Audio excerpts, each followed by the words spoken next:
اب آپ مجھے بتائیں قادیانیت نے کیا کیا؟ نبوت کا جھوٹا دعویٰ کیا. ہمارا سارا فوکس کس طرف ہے کہ ہم یہ پروف کرتے ہیں کہ بات غلط ہے اور اللہ کے نبی صلی اللہ علیہ وسلم آخری نبی ہیں اور یہ جھوٹے ہیں. یہ بات کرتے ہیں. عالمی قوتیں کیوں اس کو سپورٹ کر رہی ہیں؟ اس وجہ سے کہ وہ اسلام کو اپنا مد مقابل سمجھتے ہیں. قادیانیت ایک اور کام بھی کرتی ہے. وہ کام کیا ہے مزاحمت کا خاتمہ. وہ مقصد آج آپ کو ہمارے معاشرے کے اندر، ہمارے تعلیمی نظام کے اندر، ہم نے جہاد کو اپنے کریکولم سے سب چیزوں سے نکالا. ہم یہاں پر شور نہیں ڈال رہے. بھائی ارکان اسلام میں چھٹا کہتے ہیں کہ جہاد ہے، لیکن ہم نے اس کو پروٹیکٹ کرنے کے لیے کوئی ایسا بگر پلان بنایا کبھی؟ ہمارا کریکولم اسی کے اوپر ڈیزائن اس پہ ہوا ہے. وہ ہم روک سکیں اس لیے کہ جو ہم نے 78 سال میں تعلیمی نظام بنا کے رکھا، جو میڈیا کا سسٹم چلنے دیا، اس سب نے ان کی ذہن سازی یہ کر دی کہ یار آپ انسان تو سمجھو نا ان کو. آپ کو پتہ ہے قادیانیوں نے جو اتنی تحریک بنائی اس کا نام کیا رکھا تھا؟ تحریک جدید، ماڈرنسٹ موومنٹ. بڑے بڑے عہدوں کے اوپر جو ہے وہ تحریک جدید کا یہ کام ہے کہ پلان ہے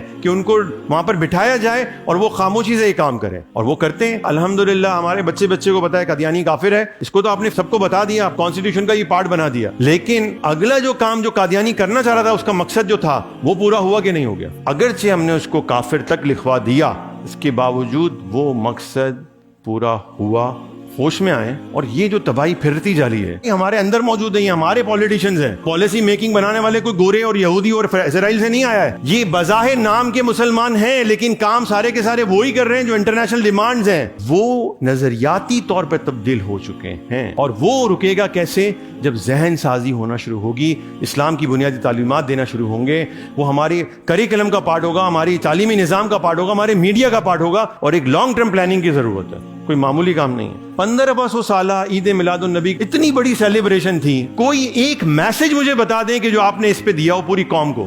ہم نے کوئی نظام کی بات کی مجموعی حیثیت میں؟ پورا فلسطین تباہ و برباد ہو گیا، کہیں پر بھی نظام کی بات نہیں ہو سکی. اس سب کے باوجود بھی ہم جو ہے نا وہ شخصیت پرستی میں ایسے ڈوبے ہوئے ہیں اور ایسے جڑے ہوئے ہیں کہ بس ہمیں کچھ اور نظر نہیں آتا ہے.